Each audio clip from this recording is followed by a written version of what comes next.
বাজারে বসতি করে স্বরূপ রূপে মন মজাও, আনন্দ বাজারে চলে যাও রে, আনন্দ বাজারে চলে যাও।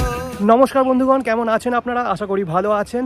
আপনারা সকলে মায়াপুরের নতুন ইস্কন মন্দিরের কথা শুনেছেন, যেটি খুব সম্ভবত এবছরই উদ্বোধন হতে পারে।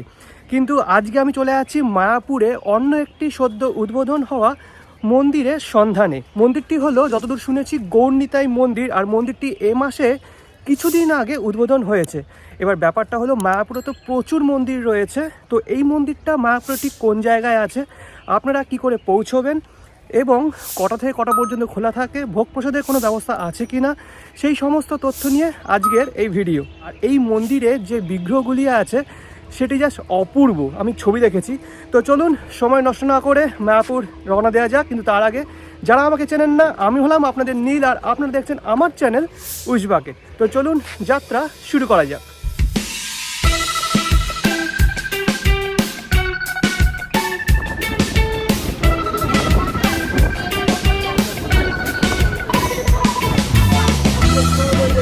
মানে চলে এসেছি কৃষ্ণনগর স্টেশন। যতবারই মায়াপুর বা নবদ্বীপ যাই, কৃষ্ণনগর এসে ঘাট পার হয়ে যায়। এক্ষেত্রে আমার সুবিধা হয় বলে এইভাবেই যাই আমি।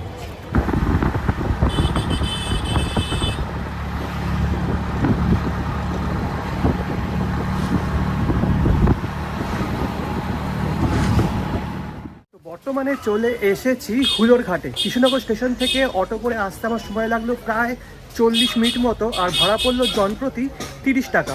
এখানে একটা বিষয় আপনাদের জানিয়ে দিই, সেটা হলো আপনারা যখন অটোতে উঠবেন তখন স্পেসিফিকভাবে বলে দেবেন যে মায়াপুর ঘাট নাকি নবদ্বীপ ঘাট। নবদ্বীপ ঘাটের নাম হলো স্বরূপগঞ্জ ঘাট, আর মায়াপুর ঘাটের নাম হলো হুলোর ঘাট।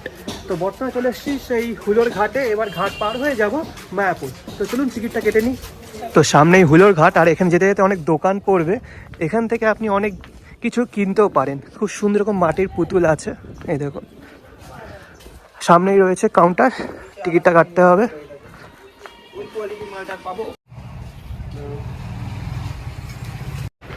টিকিটটা কেটে নিয়েছি, জনপ্রতি পড়লো 3 টাকা করে। চলুন, দাঁড়িয়ে রয়েছে আমাদের জাহাজ, উঠে পড়ি। বাজারে চলে যাও রে, আনন্দ বাজারে চলে যাও, আনন্দ বাজারে চলে যাও।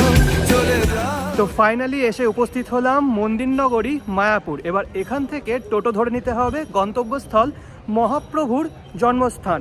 মহাপ্রভুর জন্মস্থানের ঠিক পাশেই এই মন্দিরটি প্রতিষ্ঠিত হয়েছে। তো চলুন টোটো ধরে নিই। তো মন্দির নগরী মায়াপুরে এক একটা স্টেপ হাঁটবেন আর আশেপাশে এরকম প্রচুর মন্দির পেয়ে যাবেন। তো বাংলার মন্দির নগরী যেগুলো আছে, যেমন নবদ্বীপ বা বিষ্ণুপুর, তেমনই একটি হলো এই মায়াপুর। তাছাড়া আপনারা তো সকলেই জানেন যে এই মায়াপুরে উদ্বোধন হতে চলেছে খুব শীঘ্রই বিশ্বের সবথেকে বড় মন্দির। এই দেখুন, এখানেও একটা মন্দির, মন্দির আর মন্দির এখানে।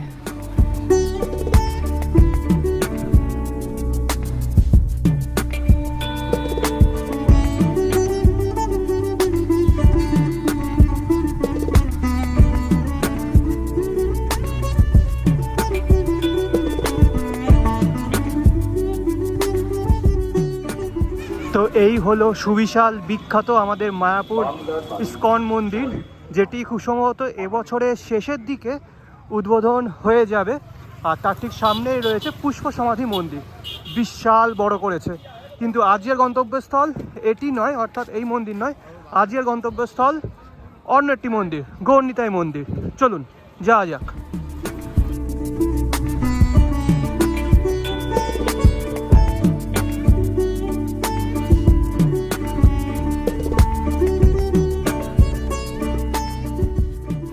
তো দাঁড়িয়ে আছি মায়াপুরের মহাপ্রভুর জন্মস্থানের যে মন্দির, তার একদম সামনে।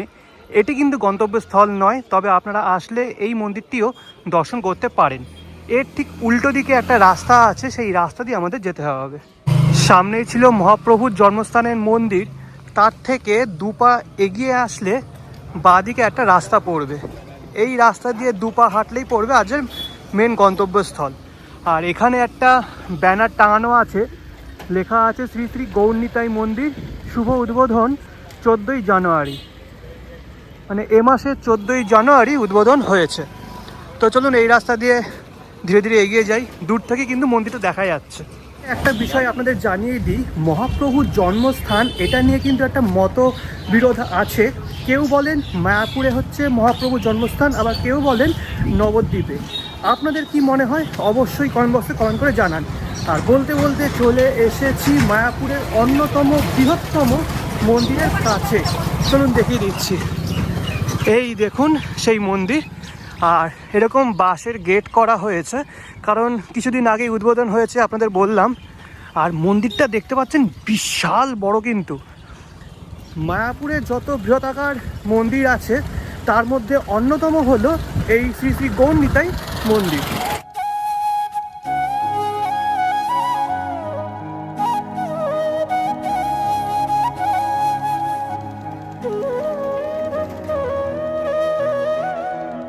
দেখতে পাচ্ছেন কি বিশাল বড় মন্দির, বিশাল বড় এরকম চাষের জমি, তার এক প্রান্তে এই মন্দিরটি প্রতিষ্ঠিত হয়েছে। আর পুরোপুরি এরকম লাল বর্ণের, দেখে মনে হচ্ছে লাল যে পাথর হয় অর্থাৎ রেড স্টোন, সেইগুলি দিয়ে তৈরি।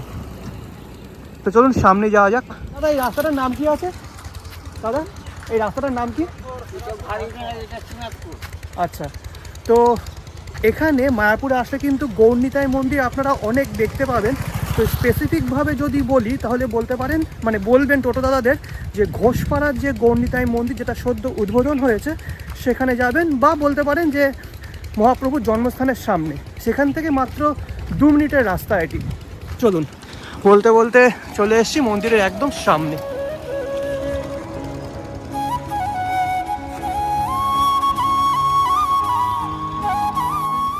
মন্দিরের একদম উপরের প্রান্তটা দেখতে পাচ্ছেন ফুলের মতন, মানে ফুল ফুটছে সেরকমভাবে গোটা বিষয়টা তৈরি করা হয়েছে। আর এপাশে হয়তো থাকার ঘরটার আছে। তো দাঁড়িয়ে আছি শ্রী শ্রী গৌরনিতাই মন্দিরের প্রধান যে তোরণ তার একদম সামনে। বিশাল বড় একটা তোরণ তারা তৈরি করেছেন, উপরে লেখা আছে শ্রী শ্রী গৌরনিতাই মন্দির, মন্দির নগরী মায়াপুর। এই মায়াপুরে আসলে একটা আলাদাই শান্তি আপনি অনুভব করতে পারবেন। কিন্তু আশ্চর্যের বিষয়, এই মায়াপুরে আমি এসেছি 2 বার, অনলি 2 বার। প্রথমবার এসেছিলাম যখন মায়াপুর ইস্কন মন্দিরের নরসিংহ মন্দির উদ্বোধন হচ্ছে সেদিন, আর দ্বিতীয়বার আজকে। তো ঘড়ির কাঁটায় এখন বাজে 3:30 4টের সময় বিকেলবেলা এই মন্দিরটি খোলা হবে দর্শনার্থীদের জন্য। আর মন্দিরের এক পাশে দাঁড়িয়ে আছি আর দেখতে পাচ্ছেন মন্দিরটা কতটা বড়। এখানেই হচ্ছে মূল গর্ভগৃহ। আর তাছাড়াও যে মন্দির প্রাঙ্গণ, সেখানে কিন্তু বিশাল বড় একটা বিল্ডিং তৈরি করা হয়েছে। ভিতরে যাওয়ার পরেই সব কিছু আপনাদের দেখাতে পারবো। মন্দিরের যে মেন তোরণ তার সামনে থেকে ক্ষেত পার হয়ে অপর প্রান্তে যদি তাকান তাহলে চোখে পড়বে মায়াপুর ইস্কন মন্দিরের সেই চূড়াটি। দেখুন একদম এখানে দেখা যাচ্ছে। ঘড়ির কাঁটায় বেজে গেছে বিকেল 4টে, আর নবনির্মিত মন্দিরের যে তোরণের একটা পাশ বা একটা গেট সেটি খুলে দেওয়া হয়েছে। তো চলুন ভিতরে প্রবেশ করি। হরি হরি তব নাম গাই, প্রেমের সাগরে ডুব দিতাই, তোমার কৃপায় জলুক আলো মনের মন্দির।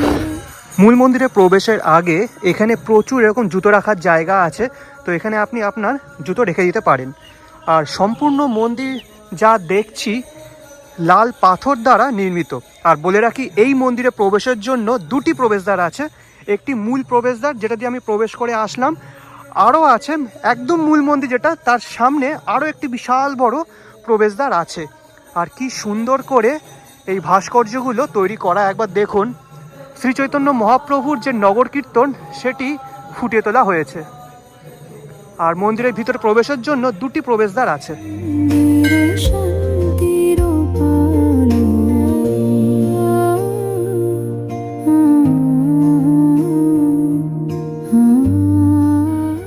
মূল মন্দিরের সামনে যাতে ভক্তরা বসে একটু বিশ্রাম নিতে পারেন সেজন্য এরকম অসংখ্য চেয়ার আছে।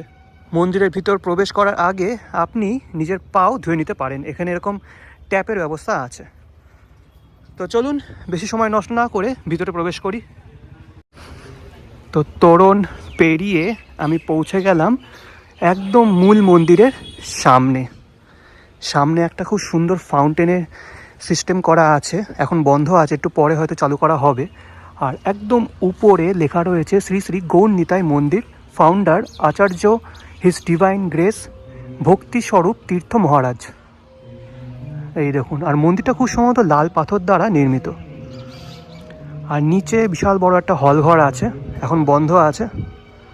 বড় কোনো উৎসব যখন হয় তখন এটি খুলে দেওয়া হয়। আর দুটো বিল্ডিং আছে, একটা এ পাশে আর একটা এ পাশে। কিন্তু আমরা যাব মূল মন্দির দর্শনে, চলুন। তোমার দয়া যেন নদীর প্রবাহ, মোর সকল দুঃখ করুক নিরাশ। তো মন্দিরে প্রবেশ করার জন্য দুটি সিঁড়ি আছে, বাঁ দিকে একটা ডান দিকে একটা। তো চলুন বাঁ দিক দিয়ে ভিতরে প্রবেশ করি। তোমার ছায়ায় পাই মুক্তির ধরন, হরি হরি তব নাম গাই, প্রেমের সাগরে ডুব দিতাই তোমার কৃপা। মূল মন্দিরের ভিতরে ফটো তোলা বা ভিডিও করা একদমই নিষিদ্ধ, তাও আমি অনেক কষ্ট করে অনুমতি নিয়ে আপনাদের দেখাচ্ছি। বেশিক্ষণ ধরে দেখাতে পারবো না, তাও যতটুকু দেখাচ্ছি ততটুকুই আপনারা দেখুন। মন্দিরের দেওয়ালে উপরের দিকে শ্রীচৈতন্য মহাপ্রভুর আবির্ভাব থেকে শুরু করে তার বড় হয়ে ওঠা, তার বিবাহ, সমস্ত ঘটনাবলী নানান ভাস্কর্যের মাধ্যমে ফুটিয়ে তোলা হয়েছে। হৃদয় পূর্ণ তোমার ছায়ায় পাই মুক্তির ধরন, হরি হরি। আসি এবার মন্দিরের ভিতরে থাকা গর্ভগৃহের ক্ষেত্রে। এখানে টোটাল 3টি গর্ভগৃহ আছে। একদম ডান দিকে আছেন প্রভু জগন্নাথ দেবের গর্ভগৃহ, মাঝখানে আছেন শ্রী শ্রী গৌরনিতাইয়ের বিগ্রহ এবং বাঁ দিকে আছেন শ্রী শ্রী নৃসিংহদেবের বিগ্রহ। সবার প্রথমে দেখতে পাচ্ছেন আছেন প্রভু জগন্নাথ দেব, প্রভু বলরাম এবং মাঝখানে আছেন দেবী সুভদ্রা। কাঠের একটি বেদিতে তিনি বিরাজ করছেন এবং শ্বেত বর্ণের পোশাকে তারা সজ্জিত। মাঝখানে আছেন শ্রী শ্রী গৌরনিতাই প্রভুর অষ্টধাতুর দ্বারা নির্মিত বিগ্রহ এবং নিচের দিকে আছেন শ্রী শ্রী রাধাকৃষ্ণ এবং গৌরনিতাইয়ের ছোট অষ্টধাতু দ্বারা নির্মিত বিগ্রহ। এবং সবার শেষ গর্ভগৃহে বিরাজ করছেন শ্রী শ্রী নৃসিংহদেব এবং তার ভক্ত প্রহ্লাদ। এটি কিন্তু কোষ্ঠী পাথর দ্বারা নির্মিত। আচ্ছা, ইসকন মন্দিরে যেমন দেখেছেন আপনারা যে মন্দিরের নিচে অনেক এরকম শপ থাকে, এখানেও কিন্তু তার ব্যতিক্রম নয়। এখানে একটা লাইব্রেরি মতো আছে, সেখানে আপনি গুরুদেবের নানান বই নিতে পারেন। দেখুন প্রচুর এখানে বই আছে, এই যে অসংখ্য বই আছে এখানে। তাছাড়া এখানে অনেক এরকম পুজোর সামগ্রীও পেয়ে যাবেন। শান্তির বাণী, জীবন স্রোতে তোমার গান গাই, মরণের পথে তোমার নাম চাই, তোমার আশ্রয়ে জীবনের মানে, তোমার প্রেমে জুড়াই হৃদয় খানে, হরি হরি তব নাম। আচ্ছা, মন্দিরটা থেকে সবে বের হলাম। প্রথমেই বলি, মন্দিরের ভিতরে ফটো তোলা বা ভিডিও করা একেবারেই কিন্তু নিষিদ্ধ। আমি এখানে যিনি প্রভু ছিলেন তাকে অনেক রিকোয়েস্ট করার পর আমাকে অনুমতি দিলেন, তো তাড়াতাড়ি ফটো তুলতে বললেন, তাই তার মধ্যে কম সময়ের মধ্যে যতটুকু পেরেছি আপনাদের দেখালাম। তো বিগ্রহগুলি যেগুলি আছে সেগুলি কিন্তু এক কথায় অপূর্ব। এবার অন্যতম গুরুত্বপূর্ণ তথ্য নিয়ে, সেটা হলো ভোগ প্রসাদ আর থাকার ব্যবস্থা। মন্দিরটি সবে 14 তারিখে উদ্বোধন হয়েছে, তাই ভোগ প্রসাদের ব্যবস্থা দর্শনার্থী বা ভক্তদের জন্য এখনও করা হয়নি, আগামীকাল থেকে চালু হয়ে যাবে। আর থাকার ব্যবস্থাও কিন্তু এখনই পুরোপুরি কমপ্লিট হয়নি ঘরগুলো, আগামী কিছুদিন পর থেকে থাকার ব্যবস্থা চালু হয়ে যাবে। তো তো কেমন লাগলো এই নবনির্মিত মন্দির এবং আমার উপস্থাপনা অবশ্যই কমেন্ট বক্সে কমেন্ট করে জানাবেন। যদি ভালো লেগে থাকে তাহলে অবশ্যই ডিজিটাল আশীর্বাদ করে দেবেন, লাইক কমেন্ট শেয়ার এবং সাবস্ক্রাইব করে। দেখা হচ্ছে পরবর্তী কোনো এক ভিডিওতে। আনটিল দেন ভালো থাকবেন, সুস্থ থাকবেন। আজকের জন্য বিদায়।